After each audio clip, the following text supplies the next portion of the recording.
Si tu crois que le plus dur c'est de perdre du poids, laisse-moi te dire que non et que le plus dur c'est clairement de ne pas reprendre les kilos que tu as perdus une fois que tu as atteint le physique de tes rêves. Tout simplement parce que tout le monde t'explique comment perdre du poids, mais personne ne va t'apprendre comment gérer l'après. Qu'est-ce qui se passe une fois que tu as atteint ton objectif?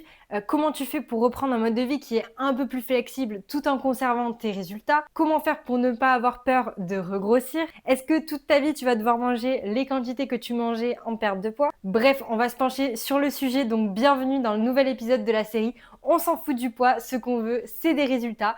Je te mets les liens des précédentes vidéos en description, n'hésite pas à t'abonner et n'hésite pas aussi à me rejoindre sur Instagram si ce n'est pas déjà fait. Je te partage des recettes, des conseils, de la motivation au quotidien. Donc aujourd'hui, on va parler de pourquoi les gens reprennent du poids après avoir atteint leurs objectifs. Qu'est-ce qu'il faut faire concrètement pour ne plus jamais faire le yo-yo de sa vie et quel est le mindset à avoir. Donc pourquoi la majorité des gens reprennent le poids qu'ils ont perdu? Pour moi, il y a deux cas de figure. Le premier, ça va être les personnes qui ont atteint leur objectif et qui reviennent à leurs habitudes passées. Donc dans cette catégorie de personnes, il y a les personnes qui ont mis en place des régimes drastiques, des habitudes drastiques qui dans tous les cas, elles ne les auraient pas tenues sur le long terme. Donc forcément, une fois que leur objectif est atteint, elles vont revenir à leur mode de vie en faisant potentiellement moins de sport, en faisant plus de sorties à l'extérieur, etc. Et par conséquent, il y aura de fortes chances qu'elles reprennent les kilos qu'elles ont perdus. Mais ça, j'en ai déjà parlé dans une précédente vidéo, donc je ne vais pas revenir dessus sur le fait de vraiment trouver un nouveau mode de vie avec des habitudes qui sont tenables sur le long terme parce que c'est essentiel et c'est ça qui va te permettre de justement ne plus jamais faire le yo-yo. Et au-delà de ça, elles vont être moins précises sur leurs apports. Elles vont avoir un peu plus de flexibilité, s'autoriser un peu plus de sorties, manger peut-être dans des quantités un peu plus importantes, faire un peu moins attention à l'équilibre de leurs macronutriments, etc. Et c'est ok, mais du coup, le fait de revenir à un mode de vie un peu du jour au lendemain qui va être un peu plus flexible et potentiellement dans de plus grande quantité, il y a aussi de fortes chances qu'elles reprennent les kilos qu'elles ont perdus. Le deuxième cas de figure et qui est aussi très présent, c'est du coup les personnes qui ont perdu du poids avec une certaine quantité, on va dire un total calorique, et qui du coup vont se dire que maintenant qu'elles ont atteint leur objectif, elles vont rester à vie à ce total calorique là. Le problème avec ça, c'est que d'une part, si tu es en déficit calorique, tu manges potentiellement moins qu'avant et tu risques de générer de la frustration qui va s'alimenter au fur et à mesure et qui va potentiellement te mener à des phases où du coup quand tu vas manger à l'extérieur, tu vas manger beaucoup plus de quantité que ce que tu aurais mangé en temps normal, etc. Et au-delà de ça, ton corps, il va s'adapter. Donc en fait, si tu lui donnes tant de calories pendant très longtemps, même si tu es en déficit calorique, ton corps va s'adapter aussi et à un moment, tu risques de stocker. Je fais des raccourcis, mais c'est pour que la vidéo ne dure pas 45 minutes. Et le problème, c'est que si un jour tu veux reprendre une perte de poids, que tu veux te remettre en déficit calorique, en fait, si tu es déjà à 1500-1600 calories, ça veut dire que ton déficit calorique, il devra démarrer potentiellement à 1300-1400 et tu le sais comme moi, c'est beaucoup trop peu. Donc tu as tout intérêt à retrouver des apports plus élevés tout en conservant ton physique.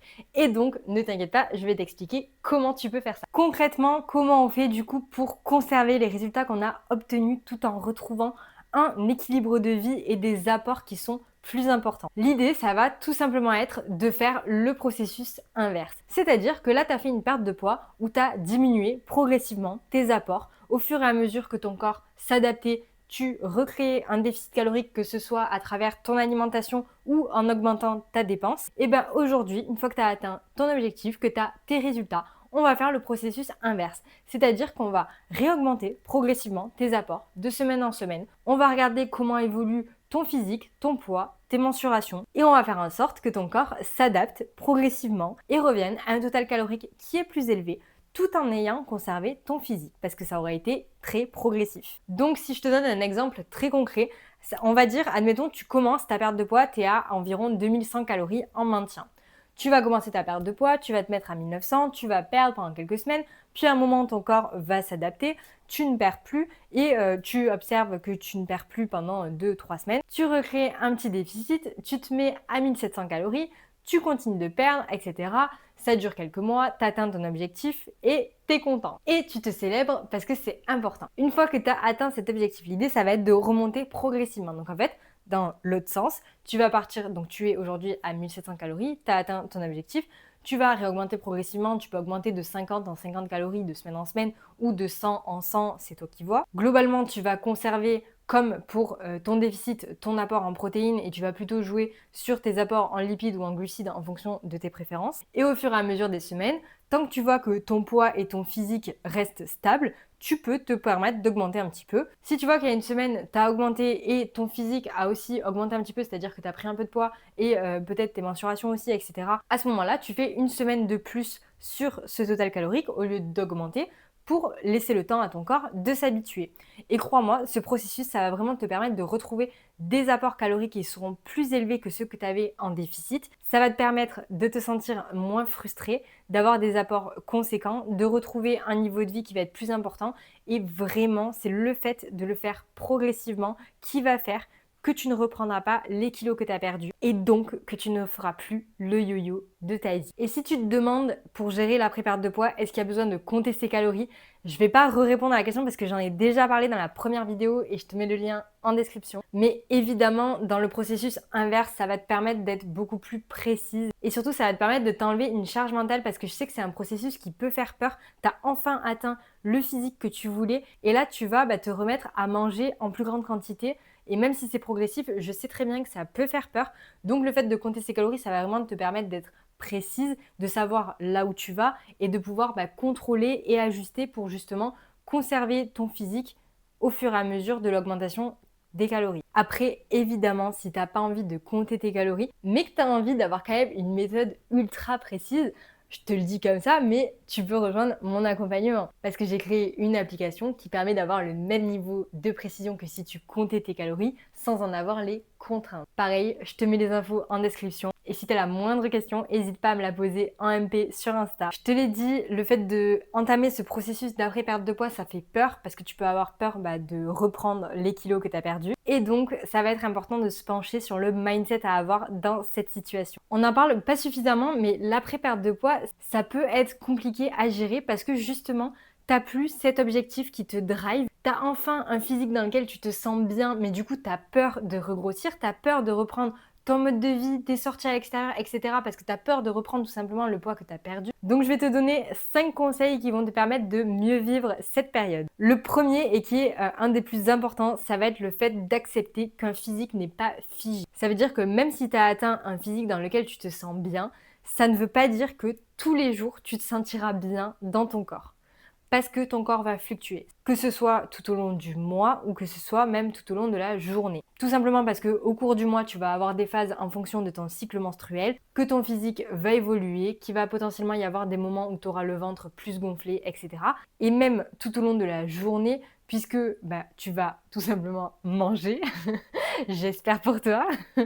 Mais du coup, quand tu vas manger, tu vas digérer. Bref, tu peux être aussi un peu plus ballonné en fonction des jours ou en fonction de ce que tu manges. Et même moi, aujourd'hui, je suis dans un physique dans lequel je me sens hyper bien et ça veut pas pour autant dire que tous les jours, je me trouve ultra fraîche. Il y a des jours où tu te trouveras moins belle que d'autres, où tu te sentiras moins bien dans ton corps que d'autres, mais c'est pas grave, c'est la vie. Le deuxième point, ça va être potentiellement de te fixer un nouvel objectif, parce que c'est vrai que le fait d'avoir un objectif précis, ça va te permettre de potentiellement te motiver quand tu l'es pas, ou en tout cas de te tenir à tes engagements, etc. En tout cas, ça va sûrement te driver.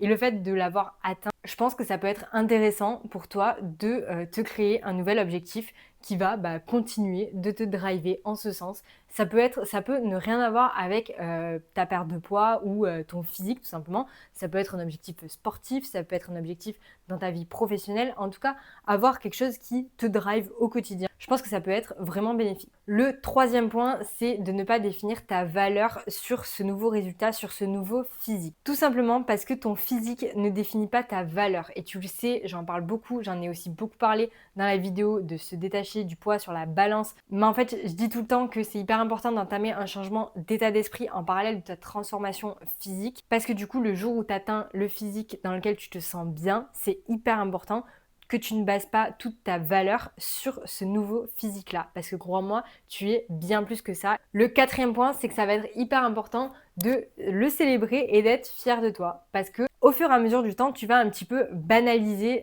ton nouveau mode de vie. C'est-à-dire que vu que tu vas créer des nouvelles habitudes qui vont être sur le long terme, etc., que ta perte de poids va potentiellement prendre du temps, prendre plusieurs mois, et tu le sais, c'est ce que je t'encourage à faire. Mais du coup, le moment où tu considères être bien dans ton corps, ça va être hyper important de prendre du recul sur tout ça, de reprendre potentiellement ton carnet ou quelque chose où tu as écrit ton point de départ, etc.